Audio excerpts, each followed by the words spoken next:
Good Saturday morning to everyone out there. 11:05. I'm Chris Creston. I'm here with Dr. Lou. This is the Dr. Pain Care Show, and this is the show that we talk about the pain that you might be experiencing, and maybe Dr. Lou can help you out live here on the air. I'm filling in for John Scholes. He will be back here next week, but I thank you all for joining us today. Dr. Lou, happy to have you. Thank you for being here again, as you are every week here. Yeah, no problem, for sure. Yeah, like you said, anybody out there with their aches and pains, injury concerns, questions, health-related things, looking for being pointed in the right direction, I'm happy to take those calls right now for the next hour to see if we can address some of those things. We usually start the week or the show with the week that was, and that's usually where I go through some type of clinical case or whatnot.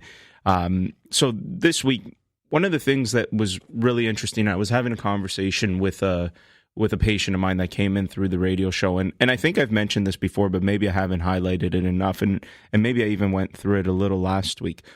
A lot of times people come in and you know, one of the questions after we figured out what's happened, like what the diagnosis is sort of like, well, why did this happen? That's a question I get a lot. And it's a loaded question because, it's difficult. A lot of times these things are an accumulation of events throughout your entire life that lead to some type of dysfunction.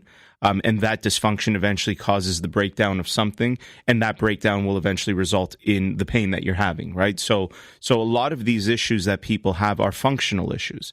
And I think we sort of touched on this last week, where pain is often the end stage of dysfunction. So you can have a problem going on right now. You may not feel anything, but you may have a problem happening, and that could potentially predispose you to some type of injury later on in life. And kind of the example that I often give with that is sort of the alignment on a car, right? So you can have malalignment on a car, and necessarily minute to minute when you're driving, it's not doing anything. But then over time, it does cause wear and tear on a certain tire in a certain place, and that can predispose different things. And the body's not all that different. We all are functionally different, right? That's very much dependent on our genetics. Like, simple things that you can do is look at your friends and your family, and you will all have sort of a different gait pattern. Some people walk more toed out, some people walk more toed in, some people will be much more straight. And then we can see, like, some people have high arch feet, some people have very low arch, no arches whatsoever. Some people have what we would classify as normal. Some people are bow-legged, some people are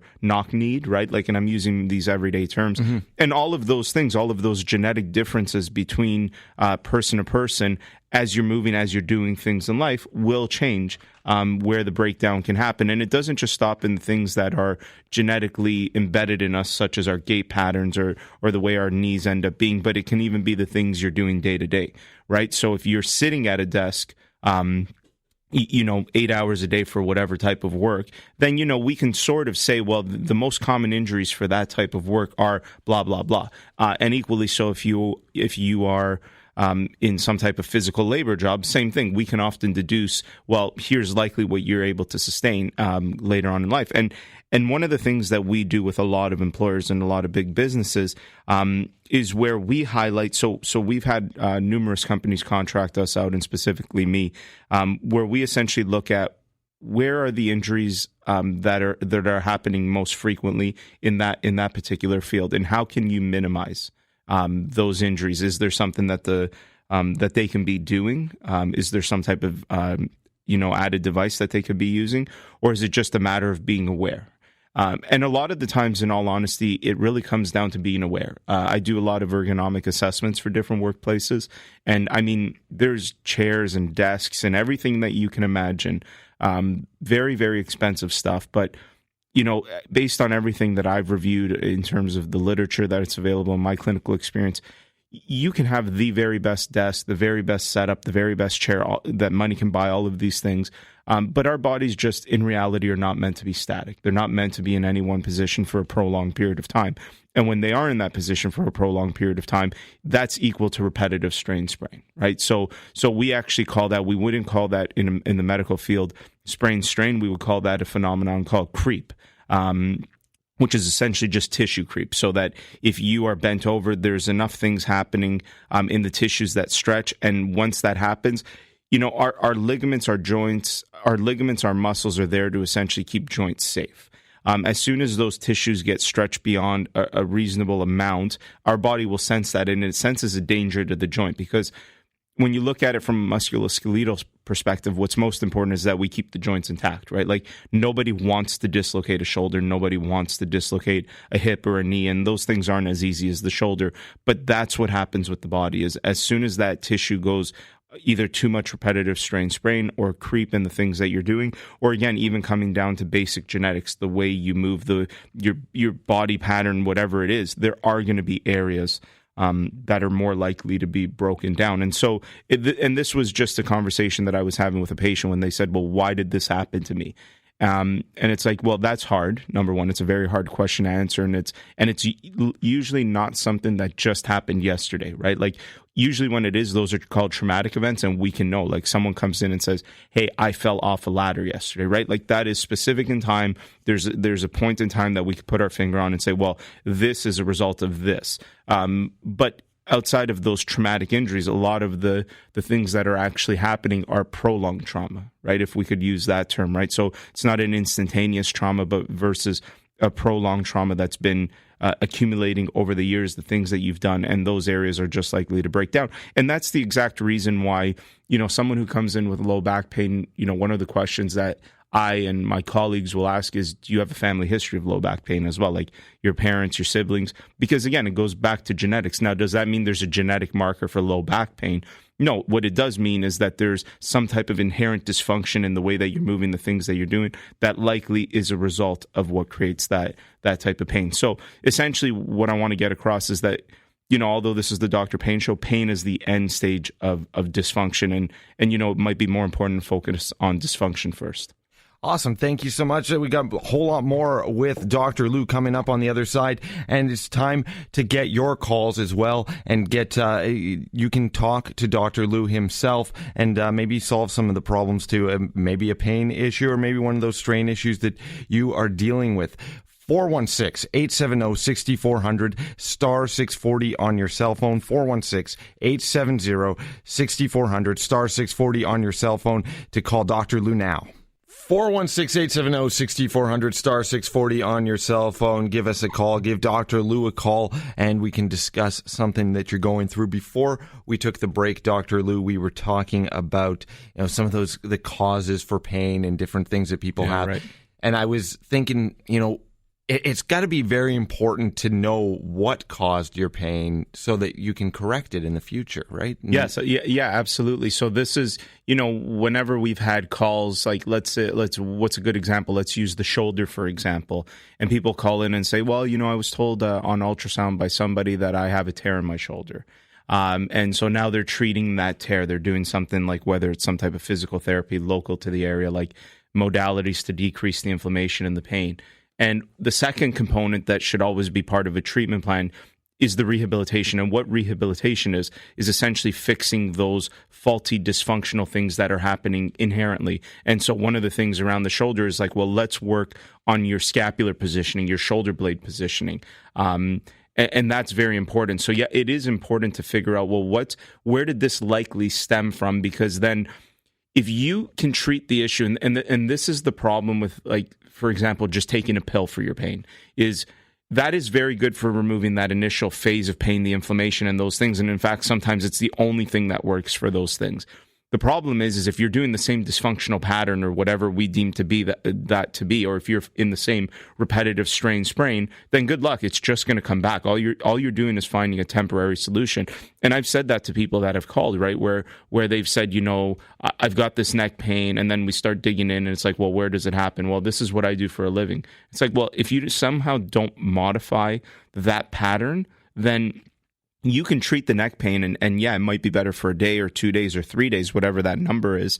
But as soon as you go back into that faulty pattern, then there you are. You're right back to where the start is, right? Like another example to relate it to something maybe a little more common for people is like diabetes, right? If you're diabetic and you have high blood sugar, obviously you can be on medications like metformin to help control that. But part of it would be, well, if you're just on that and you're not changing your diet to limit the amount of glucose that you're taking in, especially things with a high glycemic index, well, then you're not really providing a true solution there.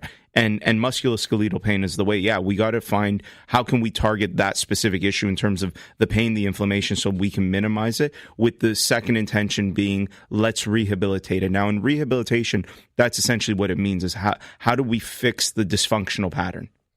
I guess it goes back to that old, hey, doc, it hurts when I do this. Well, stop doing that. Yeah, exactly. So part of it is going to be rehab, and the other part is we got to improve the way that you're using your shoulder, you're standing at work, or you're lifting, or whatever. And it's funny, just on before we take this call, because that's a great point. And so, when people, again, let's use the example of the shoulder. When people develop shoulder pain, people will often, you become focused on it, number one. Any type of pain that you have, you're going to focus in on it.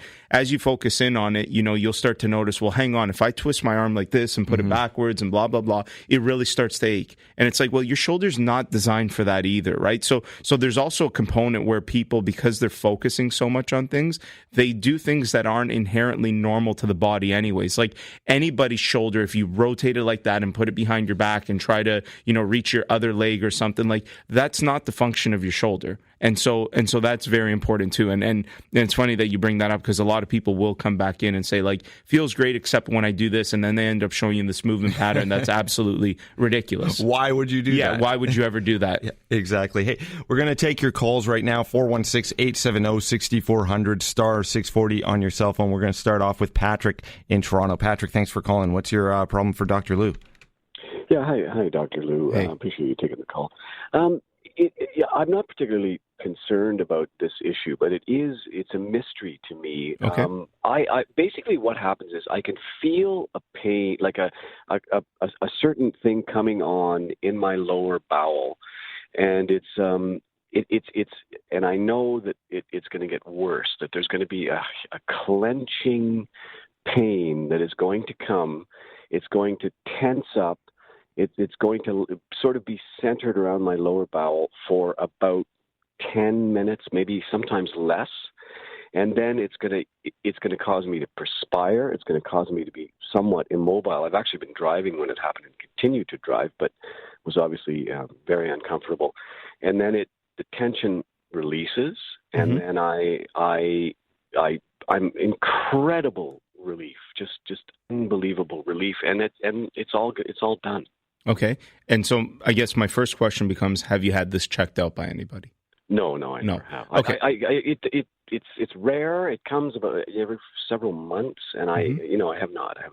Yeah. So, so this is the diagnostic process here, and this is the way I look at these things, especially when we're dealing with, say, the thorax and the abdomen, because we've got vital organs in that area, right? So if someone says to me, hey, like, this is the perfect example, I've got this pain that sometimes happens, it's in my bowel, blah, blah, blah, like, so a lot of things can cause bowel pain, right? All the way from very serious, like things like bowel cancer, and all the way to muscular tissue in that area, right? But that is very much on the benign spectrum, and that's almost what we would consider more of a diagnosis of exclusion. So we'd want to make sure that everything else that's really, really bad isn't there for sure.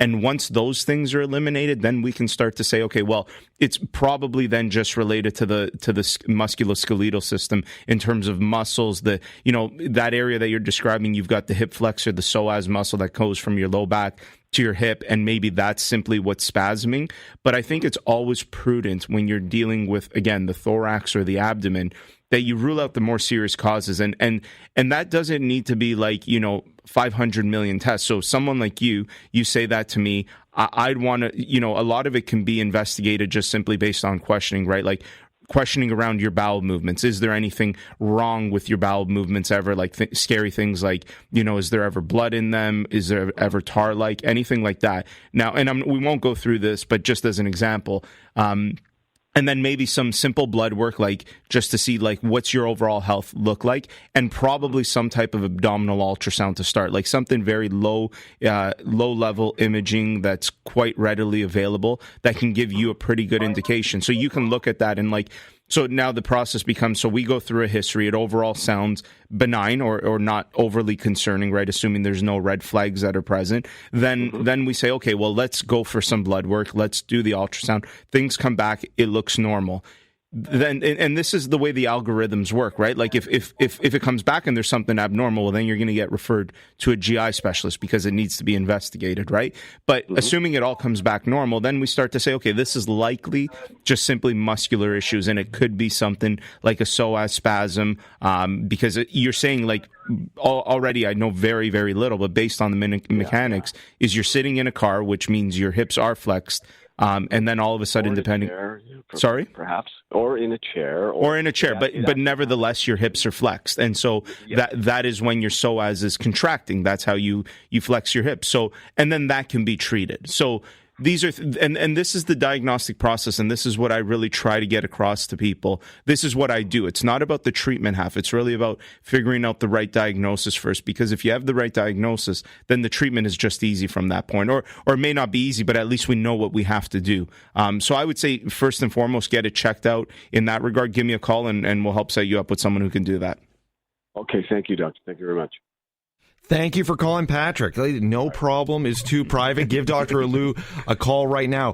Patrick, to follow up, you can call Dr. Lou's office at 1-855-55 Lou. That's 1-855-553-7568. Back with a lot more Dr. Lou, more calls coming up on the other side. 416-870-6400, star 640 on your cell phone. Give us a call. Give Dr. Lou a call here. And, no problem is too hard or too maybe. I will point, these are not my specialties, but I absolutely am well versed in, the whole body and whatever aspect of healthcare there is. And I know enough to know that I don't know enough, and when it needs to be referred to the right people. So I'm happy to answer anything.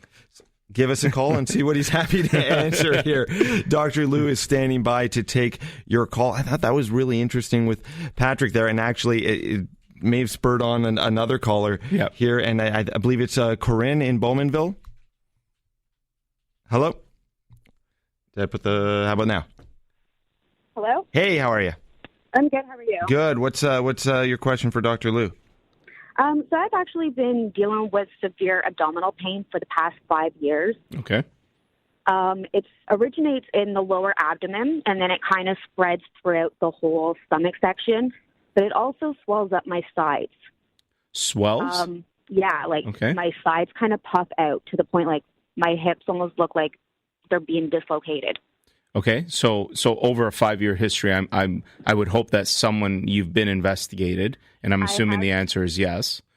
I have been investigated. I've been told by a bunch of doctors so far that I've been a mystery. Okay. I've had my gallbladder removed. I've had endometriosis removed. I've had uterine surgery, a bunch of different surgeries I've had, to the point like it's now coming up to like 6 years now. Mm-hmm. And I still haven't gotten any diagnosis. I still get this pain to the point like I have troubles actually going to the bathroom. Mm-hmm. And when I actually do go to the bathroom, it's to the point I have the pain so bad that I vomit and start to feel like I want to pass out. Right. Have you been... And this actually yep. So, no, go ahead. No, and this actually happens pretty much like every time I have a bowel movement as well. Okay. Have you been investigated for any autoimmune causes to this or any autoimmune diseases? Yes, I have. And everything was clear? I do have a bit of an autoimmune deficiency. Yeah, okay. There we go. Yeah. But they haven't really said that it's the cause or the problem that it's stemming from.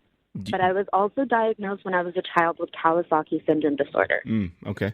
Yeah, so that would be significant. What's your ethnic background? Just because that matters for these types of things. Caucasian. Okay. And so what was the autoimmune disorder that you were diagnosed with, if you don't mind sharing that? I can't even remember right now. Okay. It's been so long ago. Yeah. So, I mean, just based, and the reason why I asked that was because as soon as you said, anytime someone's talking about pain and swelling, one of the things, especially on both sides of the body where it's symmetric, one of the things that pops into my head right away is some type of autoimmune disorder. Now, okay. The thing being this, and the reason why maybe, and again, I don't know enough, but I'm just going to use this as an example to talk and maybe give you some ideas to think about. When it comes to autoimmune diseases, we can classify some of them very well, right? Like things like rheumatoid arthritis, ankylosing spondylitis, and ankylosing, and even these ones aren't that easy to classify, but we're better at it than a lot of things. Having said that, there's a whole spectrum of autoimmune diseases that we know, okay, the body is attacking, or the immune system is attacking the body. We just don't know why, and we don't really know what to call it. So, but what we do see is some type of constellation of symptoms that is the same throughout person to person or case to case. So like the pain, the swelling, bowel issues. One other question that I have with you, and again, if you don't want to answer anything, you don't have to answer anything, but are you a very anxious person? Yes, I am. Yeah, and so this is a big thing. Like when it comes to, and I almost could tell right off the bat with just the way you were talking, and I've picked this up throughout the years of dealing with people. But as soon as you become very anxiety prone, that is absolutely going to make any autoimmune disease potentially worse, because once you start to think, well, what causes the body's immune system to attack itself? And sometimes it can be infectious things that create that type of thing, or sometimes it's just something going wrong with the body. But a lot of times it's just simply stress. And if you're overly stressed, then your body's going to respond. And one of the highest areas of nerve innervation in the body is your gut. And so if you have a lot of anxiety, people do tend to feel that in their abdomen, their gut, and essentially that's what irritable bowel syndrome is sort of stress in the gut related to anxiety and depression and these types of things. Hang tight, because I think we're going for a break, but I want to talk a little bit more about this. Yep, no problem. Thank you. Thanks a lot. Please hold on. We're coming back with a whole lot more Dr. Lou on the other side. 11:34. Dr. Lou here, Dr. Payne Show. I'm Chris Creston, sitting here with Dr. Lou as he's solving people's problems. I'm just sitting back. I don't know about solving. I'm at least shining. It's tough for me because when it comes to healthcare, you never want to be absolute, because I don't know everything, that's for sure. But yeah. Well, we're trying.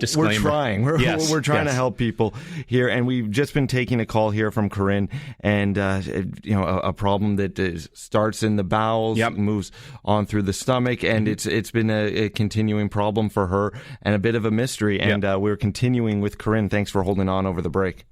Thank you. No problem. So as I was saying, Corinne, like when it comes to anxiety and those types of things, that's always going to make those types of issues worse. And the only reason why I bring that up is not to say, well, it's a result of that. That's not what matters to me, because I have anxiety. So like everybody has their crippling things in life. Yeah. So that doesn't matter to me. But what does matter is that understanding that there is a link there, that if you can control that anxiety somehow, then that can maybe help your bowel issue. So a lot of times these things aren't just simply a physical manifestation. There's also some type of psychological manifestation to these things. And that's why when we look at pain management, and especially when I speak about pain management, we want to deal with it not only from the physical perspective, but from the psychosocial perspective. And so I think that's important. And this is complicated, right? This isn't, talking on the radio doesn't do it justice, but please give me a call. We can go through this further. I can explain these things further on that relationship, and try to figure out, is there something else? I'm also interested to know the extent of the test that you went through, what came back positive, what was negative, because it will start to paint a much better picture for me on exactly what's going on.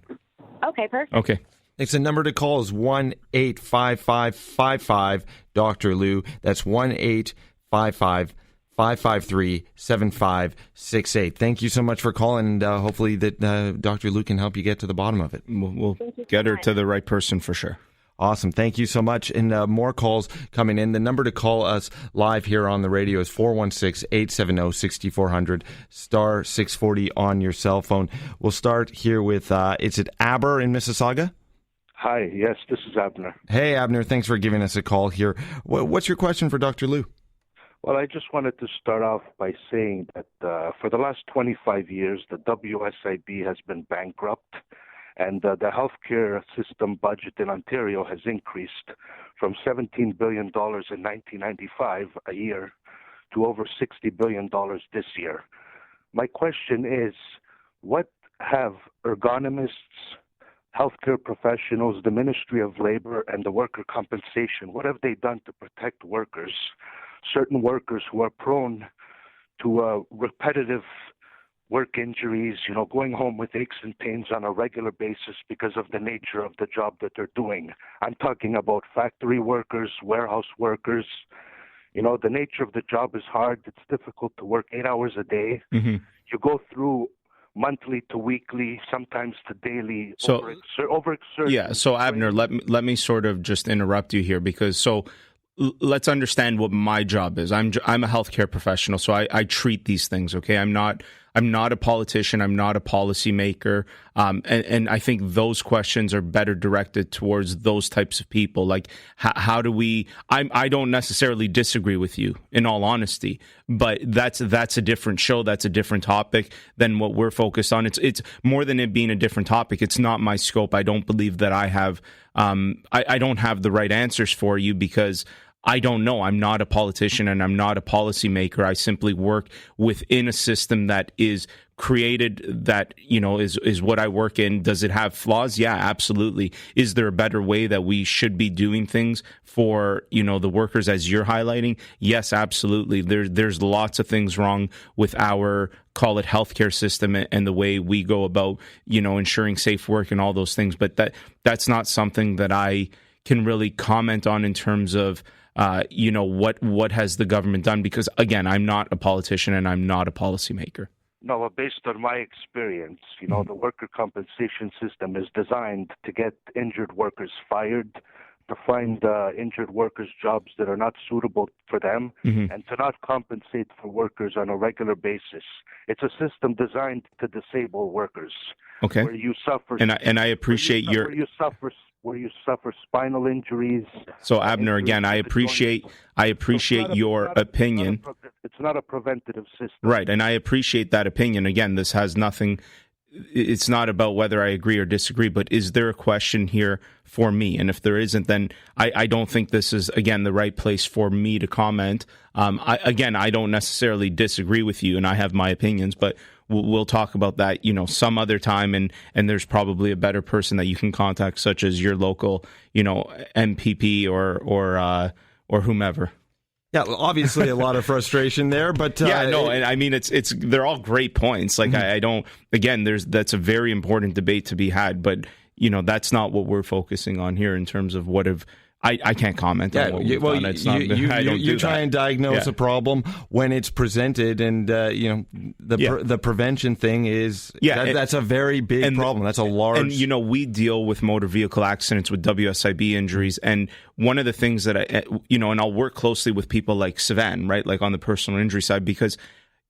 What I always tell people when you're hurt in a car accident is there is a legal side to all of this, right? Like you're dealing with someone else having to pay for your injuries, those things. That becomes a legal issue, and the insurance is not going to be afraid to make it a legal issue. So you need to be protected. And, when people ask me who do I recommend, I would recommend Sivan and his team in terms of the personal injury side. But as healthcare providers, I have people who say, no, I don't want to deal with that. And then they get to the point where they want legal advice from me. And it's like, well, I'm not a lawyer. That's not my job. I don't provide legal advice. I don't make policies. I don't do all those things. I think when people have these types of concerns, and I think, they're important concerns, I think you need to be voicing them to your policymakers. And that's why we should all be voting for these platforms. Right, that's Dr. Lou. He's a doctor, and he's here to help you with your pain questions here live on the air. It's 416-870-6400 star 640 on your cell phone. Give us a call and ask Dr. Lou a question on the other side. 11:43. Good Saturday morning to everyone out there. Dr. Lou is here to take your pain questions live on the air. And let's get to the phones right now, because I know there's a bunch of people waiting in the queue. We've got Frank in Woodbridge right now. What's your question for Dr. Lou, Frank? Yeah. Good morning, Dr. Lou. Good morning. My story is a little bit complicated. Way back in February, I collapsed and fainted. About 10 years ago, I had a stent put in. So I went to, they sent me to Humber. I went to Humber River there. Yep. And then from there, they took me to Toronto General to do the angiogram. And it says it's the same thing as 10 years ago. There's nothing wrong. My hemoglobin had gone down to 80. Okay. And so they put me, they did the endoscope. And they said I was bleeding ulcers. Okay. But I have not been the same since. I'm taking a diabetic, but now my diabetes has gone down. I've lost over 50 pounds. Right now. What's happening to me is I'm drowning in esophageal reflux and burping. Then I was diagnosed with anxiety, which was all kinds of anxiety in my body, tingling symptoms, and they put me on Cipralex, and for a while on lorazepam. The Cipralex didn't do anything. At the moment, I have to take some lorazepam just to calm me down sometimes. Right. So Frank, sorry to interrupt, but what's the question then? Well, the question is, I'm still suffering. I have to go back to the specialist now. They want to. I've never done a colonoscopy. Yeah. In my life. Mm-hmm. I don't know where I go from here. Whether it's the anxiety that's causing all this esophageal reflux. Well, okay. So I think again, anxiety is similar to like saying it's. So anxiety is one of those things, like you could determine that the cause of something is stress and anxiety related, but that should be, again, the diagnosis of exclusion. That should be the last thing, because you'd want to make sure that there's nothing more serious. And I mean, when somebody's hemoglobin is, especially for a male, you're going down to 80, that's very, very dangerous. That means there's somehow blood being lost somewhere. That's creating that hemoglobin to be so low. And I mean, ulcers could absolutely create that. But I think if you have not had a colonoscopy, in fact, a scope from both ends, then that's what needs to be done. You have to see a GI specialist to make sure that there's nothing going on. Are you anemic as well? Do you have low iron? No, I was in the iron pill. I went up to 135 at one point. But you were low. I was way low. Yeah, exactly. So I went to 135, then it went to 128. The last one is at 107. Okay. Yeah, so there's a fluctuation there in your iron levels in an anemia, and one of the things that we look at is something called anemia due to chronic diseases. So there's a whole host of things that can create that type of presentation. It sounds like you're on the right track in terms of seeing the right people and doing the right things for getting the answer, but there is a process involved, and it sounds like, the process is often not quick, unfortunately, but you do have to go through that process. But this is complicated. It's not something that I can give you some type of answer on over the radio. Give me a call, and we can discuss a little bit further, and I can just make sure that you're in the right direction, or if there's anyone else that can help in your care. The aspirin and the Plavix that they give me may affect. Yeah, it's potential, but again, this is not something. These are very hard things for me to just say yes or no over the air, because that doesn't do it justice. I need to understand the extent of everything that's going on in order to start to deduce these types of opinions. Frank, give Dr. Lou a call, 1-855-55 Dr. Lou, to follow up on that. I want to try and get a few more calls in here right now. We've got Kent in Newmarket right now. You're having a problem with your elbow.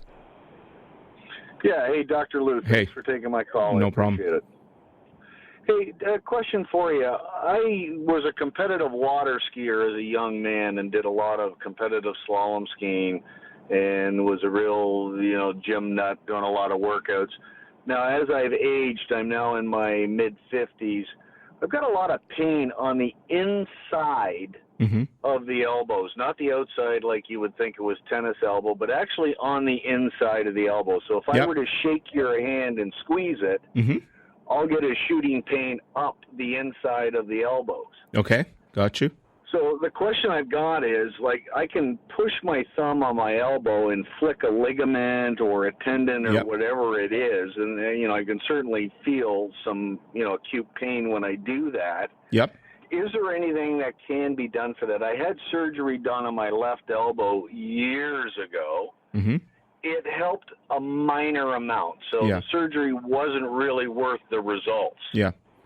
Yeah, I mean, is there something that can be done? Absolutely. I think the question becomes, what is creating the pain, right? So you can have things like medial epicondylgia, which is golfer's elbow, right? Commonly known as golfer's elbow, which is just a strain within the ligament. You're also describing potentially the ulnar nerve path. So this might be a nerve issue. It could be an entrapment of the muscle around the nerve.